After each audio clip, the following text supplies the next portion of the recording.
Hi friends, ఇప్పుడు చలికాలం ఉంది, అంతా పగులుతుంది శరీరం అంతా.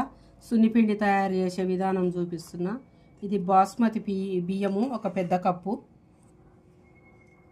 ఈ పెసళ్ళు హాఫ్ కప్పు, శనగపప్పు హాఫ్ కప్పు, ఒక స్పూన్ మెంతులు, ఒక స్పూను మినపప్పు.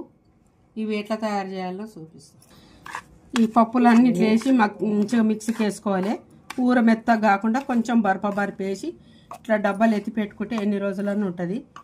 మన పసుపు అవసరం ఉన్న వాళ్ళు పసుపు వేసుకోవచ్చు, పసుపు లేకుంటే దాన్ని తీసేసి కొంచెం పెరుగు కొంచెం పాలన్నా దేనితోటన్నా రెండిట్లా ఒకటి వేసి చేసుకుంటే ఇట్లా సున్నిపిండి అవసరమే లేదు. మంచిగా మన ఇంట్లోనే తయారు చేసుకోవచ్చు, మన ఇంట్లో ఉన్న దాంట్లతోటి.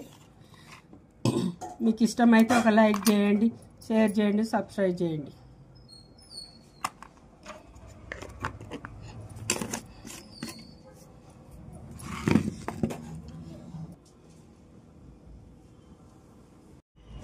సున్నిపిండి రెడీ అయిపోయింది. ఇది బాగుంటుంది, చలికాలము పగలకుండా ఉంటుంది.